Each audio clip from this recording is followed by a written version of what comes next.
Waalaikumsalam.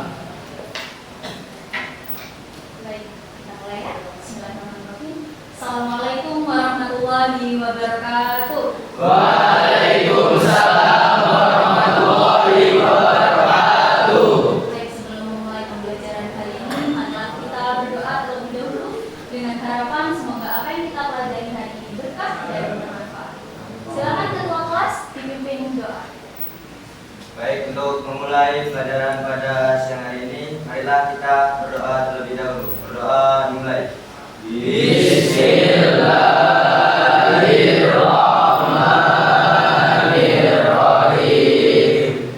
Raditu billahi rabban bil Islami dinan wa bi Muhammadin nabiyyan wa rasulah. Rabbi zidni ilma warzuqni fahma. Amin ya rabbal alamin. Bagaimana kabar kalian hari ini?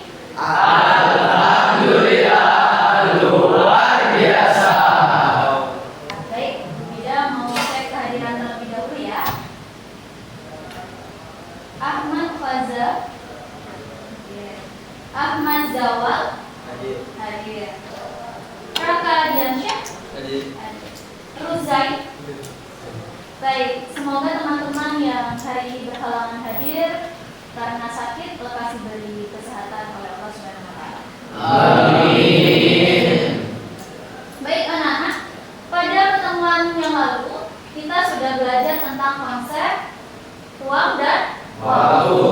Adakah yang masih ingat terkait dengan pentingnya konsep uang dan waktu? Silakan angkat tangan. Oke, Hasbi, silakan.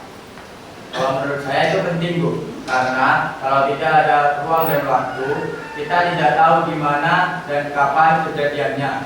Jadi ceritanya itu tidak jelas. Oke, betul sekali menurut Hasbi. Tepuk tangan buat Hasbi. Oke, terkait dengan konsep unsur ruang dan waktu ya anak-anak. Jadi unsur ruang ini memberikan informasi kepada kita terkait dengan kondisi geografis. Kalau unsur waktu memberikan informasi kepada kita terkait dengan urutan peristiwa. Nah, jika kita menggunakan keduanya, maka kita bisa melihat peristiwa secara menyeluruh ya. Kita bisa tahu kapan peristiwa itu terjadi dan di mana peristiwa itu terjadi.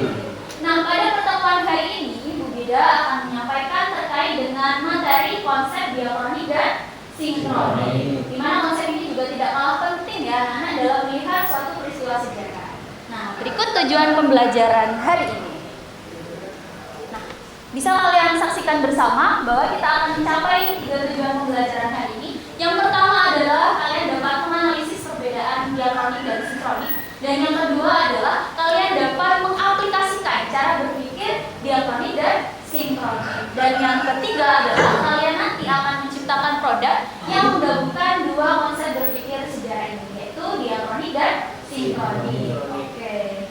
Nah, kalian akan melakukan aktivitas pembelajaran dengan kerja kelompok. Nah, kita sudah membentuk tim kerja kelompok itu di pertemuan sebelumnya. Kalian apakah sudah berkumpul dengan teman satu kelompok? Alhamdulillah. Nah, tujuan kita pembentukan kerja kelompok adalah kalian dapat mengaplikasikan dimensi profil lulusan ya, di mana kalian dapat melatih kemampuan kalian dalam berkolaborasi, kemudian berpikir kritis dan kreatif. Oke.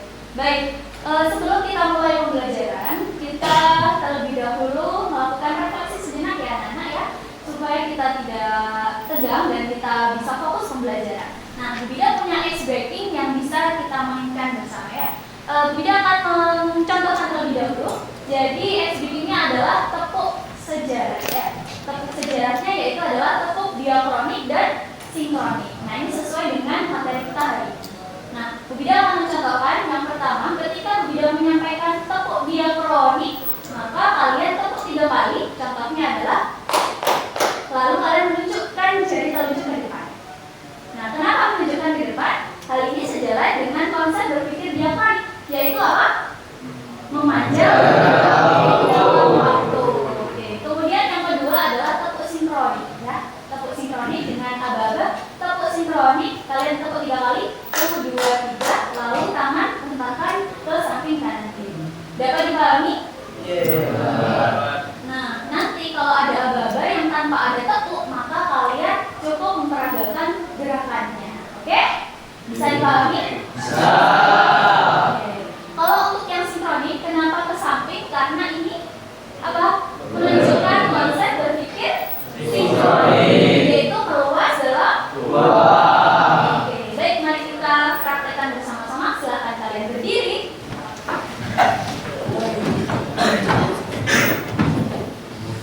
Tepuk diakronik. Tepuk sinkronik. Sinkronik. Diakronik. Tepuk diakronik. Tepuk sinkronik. Sinkronik. Diakronik. Oke, tepuk tangan. Ya, baik. Berikutnya, Bu Bida sudah menyiapkan media pembelajaran untuk hari ini. Bu Bida menyiapkan gambar di sini. Nah, bisa kalian lihat bersama-sama. Di depan slide ada gambar apa itu anak-anak? HP, ponsel. Oke, sekarang Bu Bida tanya, apa yang membedakan antara ponsel satu dengan ponsel yang lainnya? Ada yang mau mengajukan? Oke, silakan. Perbedaannya terdapat pada bentuknya, Bu. Kalau dulu besar, sekarang kecil, terus dulu itu dipencet, sekarang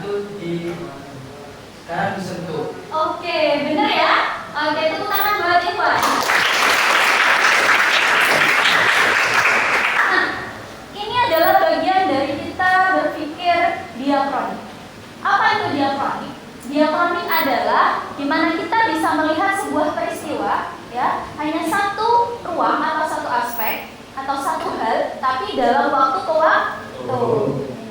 Jadi kita memanjang dalam waktu, menyempit dalam ruang. Itulah konsep diakronik. Oke, baik. Kita lanjutkan ke berikutnya, yaitu video GFC. Beragam keunikan tradisi dan budaya dari berbagai daerah di Indonesia ditampilkan dalam Wonderful Archipelago Carnival Indonesia atau WACI yang merupakan rangkaian dari GFC. Oke, cukup ya videonya. Nah, dari video yang sudah Bida tampilkan tadi, apa yang sudah kita lihat atau kita saksikan bersama, anak-anak? Ada yang mau berpendapat? Oke, saya silakan. Di sana itu ramai sekali dari orang. Betul. Terus kemudian di sana tuh berbagai khususnya ada dari berbagai daerah lain. Kemudian ada musik juga. Oke, ada musiknya, terus ada seorang yang menampilkan karya busananya ya. Nah, betul sekali. Jadi apa yang sudah disampaikan oleh Irsyad itu sudah menampilkan cara berpikir sinkronik. Tepuk tangan dulu buat Irsyad. Oke, kenapa itu adalah berpikir sinkronik? Karena dari video GFC ini kita bisa melihat berbagai aspek. Kita bisa lihat ya semuanya, mulai dari kostum, musik, banyaknya orang yang menonton, dan bagaimana para fashioner itu menampilkan busana mereka. Nah, dari situ kita sudah bisa melihat berbagai aspek, tapi dalam waktu dan tempat itu saja ya. Jadi hanya tempatnya itu ya satu objek itu aja. Ya kan? Nah, berikutnya, kenapa kita harus menggunakan dua konsep berpikir sejarah ini? Ya. Karena jika kita menggunakan dua konsep berpikir ini, kita bisa melihat berbagai peristiwa sejarah dari berbagai sudut pandang. Tidak hanya dari satu sudut pandang. Dapat dipahami? Dapat. Berikutnya, Bu Bida akan menjelaskan definisi dari konsep berpikir diakronik dan sinkronik. Oke, kita awali dari konsep berpikir diakronik. Jadi diakronik itu berasal dari bahasa Yunani, anak-anak. Dia itu adalah melintasi, melampaui, dan kronos itu adalah waktu. Oke. Diakronik itu adalah sesuatu yang dapat atau melintasi melalui waktu. Dia mengajarkan kita untuk lebih teliti, karena dalam proses diakronik itu terdapat sebab dan akibat yang di sana juga menunjukkan unsur waktu secara kronologis. Oke, gitu ya. Nah, berikutnya adalah ini masih tentang konsep diakronik. Jadi intinya adalah konsep diakronik ini memanjang dalam waktu tetapi terbatas pada ruang. Fokusnya pada urutan kronologinya, ya. Oke. Selanjutnya adalah konsep sinkronik. Sinkronik juga berasal dari bahasa Yunani, sin artinya dengan, ya, atau bersamaan. Kemudian kronos artinya waktu, ya. Jadi mempelajari peristiwa sejarah dengan segala aspeknya pada masa dan waktu tertentu secara mendalam. Jadi ketika kita menggunakan konsep sinkronik ini, maka pembahasan sejarah kita itu akan semakin luas, semakin beragam, dan semakin kaya. Oke, baik. Sampai sini ada pertanyaan? Oke, silakan, Mas. Untuk yang diakronik, kenapa diakronik itu harus berurutan? Bukannya kita bisa lihat dari mana saja, Bu? Oke, bagus sekali pertanyaannya Mas Raka. Tahan dulu buat Mas Raka. Kenapa harus berurutan atau harus kronologi, ya? Karena konsep berpikir diakronis itu memandang sebuah peristiwa dari gerak sepanjang waktu, di mana kita bisa mengetahui peristiwa hari ini itu disebabkan karena peristiwa yang sebelumnya. Contoh, peristiwa proklamasi kemerdekaan, ya. Pasti ada peristiwa yang melatar belakanginya, supaya kita bisa tahu anak-anak apa peristiwa itu, kemudian mengapa dan bagaimana. Tidak hanya tahu tentang itu saja, tapi kita tahu penyebab dari sebuah peristiwa itu terjadi. Sampai sini dapat dipahami?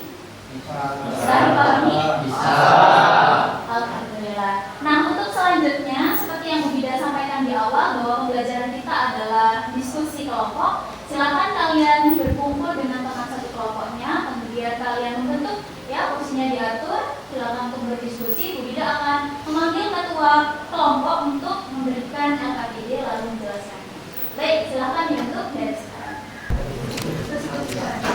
Baik, Bu Bida akan memanggil ketua kelompoknya, atau perwakilan silakan maju ke depan untuk mengambil kertas LKPD.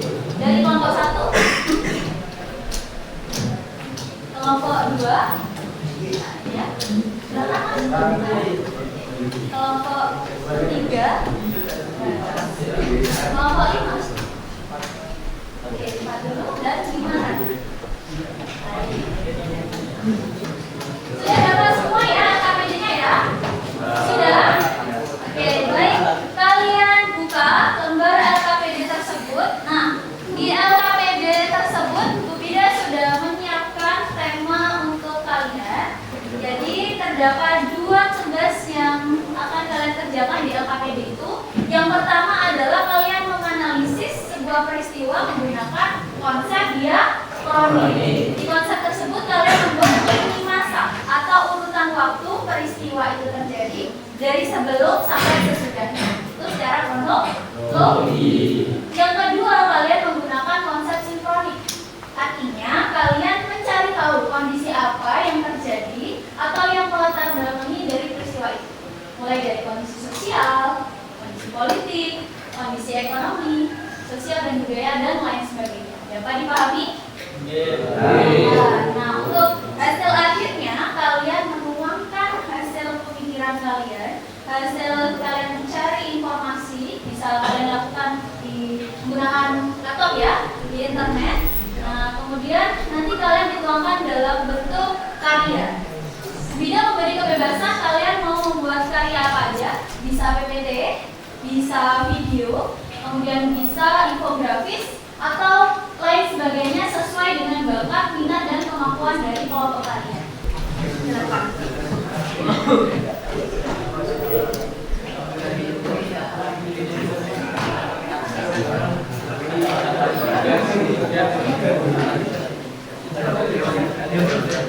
Sudah dibuka?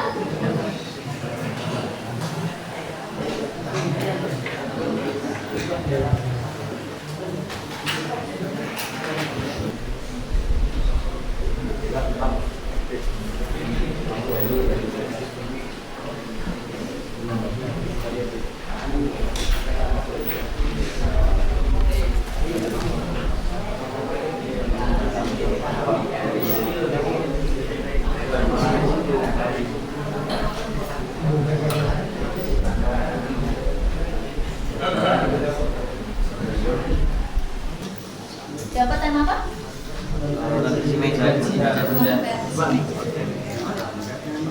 Oke, sudah sejauh mana pekerjaannya? Oke, sudah membuat ya. Yang lain kolaboratif ya.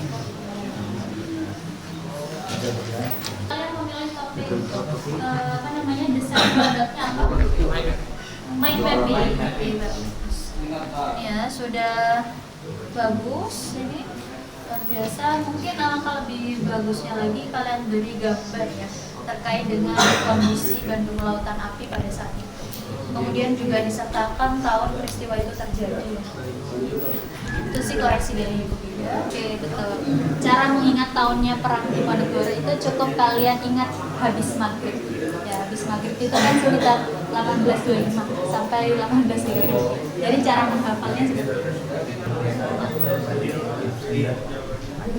Udah bagus lihat sebagian motif-motif sudah mendengarkan juga saya. Foto Ketika foto kejadiannya. Foto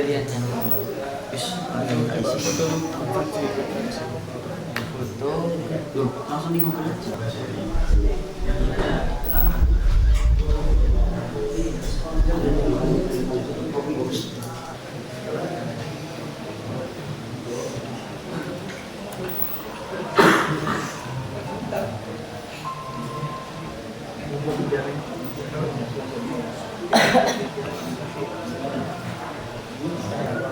Oke, waktunya sudah habis. Sudah dapat diakhiri ya diskusinya. Nah, untuk berikutnya adalah giliran kalian untuk mempresentasikan hasil kerja kalian. Nah, kita awali untuk presentasi kali ini yaitu dari kelompok 1. Sebelumnya, Assalamualaikum warahmatullahi wabarakatuh. Waalaikumsalam warahmatullahi wabarakatuh. Jadi berdirinya kami di sini untuk mempresentasikan hasil diskusi kami yaitu tentang perang Diponegoro. Mungkin dari kalian semua setelah yang kami jelaskan mungkin ada yang dipertanyakan. Silakan. Kenapa perang Diponegoro itu dianggap sebagai salah satu dari perang terbesar dan perang terlama di Indonesia? Padahal kan masih banyak perang lain yang terjadi. Oke, saya akan menjawab pertanyaan dari Mas Audien. Mengapa perang Diponegoro ini termasuk perang terbesar? Mengapa? Karena di situ perang Diponegoro itu melibatkan semua orang yang ada di Jawa Tengah dan sekitarnya. Dan juga mengapa perang ini disebut perang terlama? Karena perang ini terjadi selama 5 tahun. Mungkin ada yang bertanya lagi? Tadi kalian itu menjelaskan diakronik perang Diponegoro itu dimulai dari kekecewaan perang Diponegoro terhadap Belanda. Nah, sebenarnya faktor apa yang paling utama memicu perang ini? Yaitu faktor utamanya adalah Belanda yang tidak menghargai adat dan agama masyarakat setempat. Oke, karena tidak ada pertanyaan lagi, kita tutup diskusi ini. Sekian dari kelompok kami. Wassalamualaikum warahmatullahi wabarakatuh. Waalaikumsalam warahmatullahi wabarakatuh.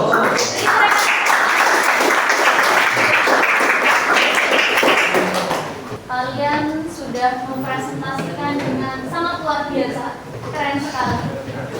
Hasil karya kalian juga menampilkan kreativitas kalian, di mana di situ terdapat konsep berpikir diakronik dan sinkronik dari peristiwa perang Diponegoro. Oke, baiklah, kita lanjutkan. Nah, dari pembelajaran yang telah kita lalui bersama, maka kita dapat mengambil kesimpulan. Apa sih yang bisa kita simpulkan dari pembelajaran hari ini? Mungkin di antara kalian ada yang ingin menyampaikan hasil kesimpulan hari ini. Silakan acungkan tangannya. Oke, dari Mas Adi, boleh berdiri? Silakan. Kesimpulan pembelajaran pada hari ini, menurut saya ada dua pembelajaran, yaitu diakronik dan berpikir sinkronik. Kalau berpikir sinkronik itu melihat secara berurutan dan memanjang dalam waktu. Nah, sekian dari saya. Assalamualaikum warahmatullahi wabarakatuh. Waalaikumsalam.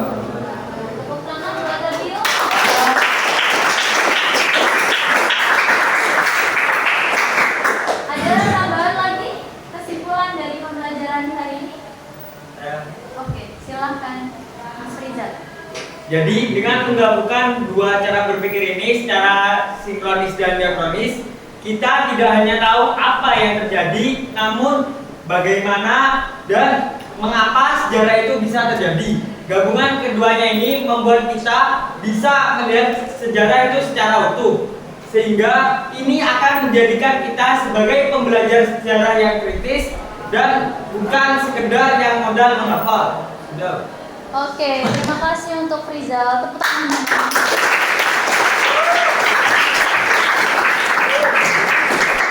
Baik anak-anak, tadi teman-teman kalian sudah menyimpulkan hasil pembelajaran hari ini. Benar sekali ya. Jadi kita bisa menggunakan dua konsep berpikir sejarah dalam melihat peristiwa sejarah. Yang pertama adalah apa?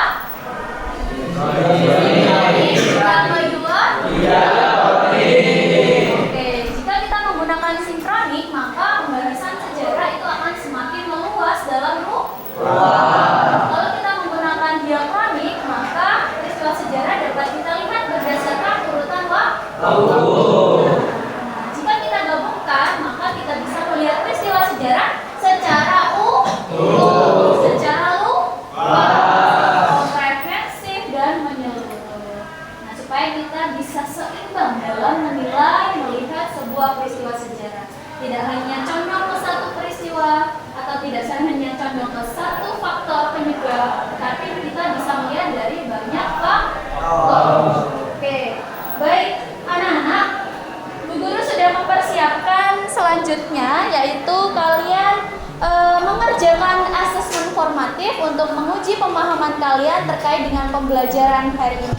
Bu Bida sudah menyiapkan Wayground, ya, aplikasi Wayground yang bisa kalian akses linknya melalui WA yang sudah saya share di grup kalian ya. Oke. Tujuannya adalah untuk menguji pemahaman kalian sejauh mana pemahaman kalian terhadap materi yang sudah kita pelajari. Oke, kalian bisa join my quiz di Wayground dengan kode 152444. Oke.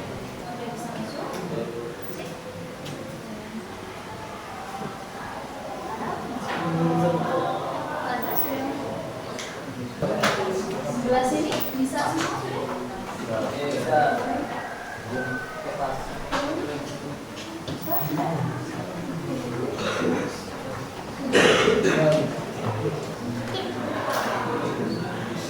Silakan mulai mengajar.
Oke, bagaimana hasilnya?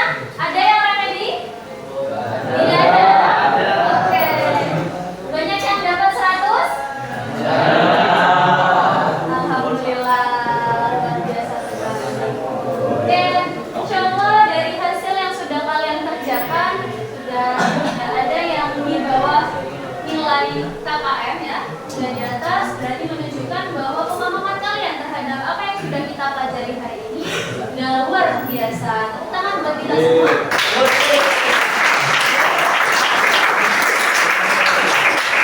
Oke, berikutnya Bu Bida telah menyiapkan refleksi pembelajaran.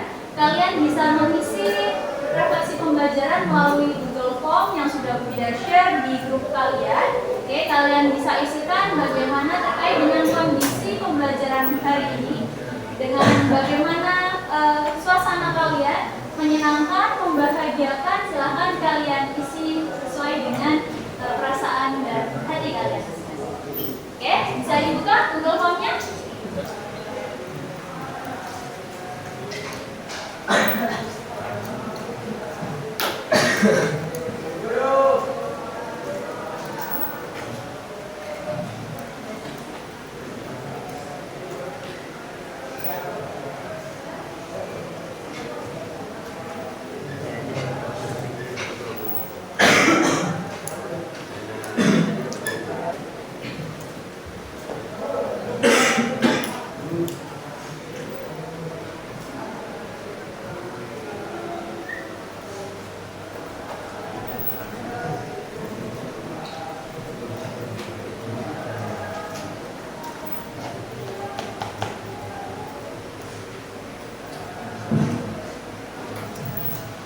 Bagian sudah mengerjakan, silakan disubmit.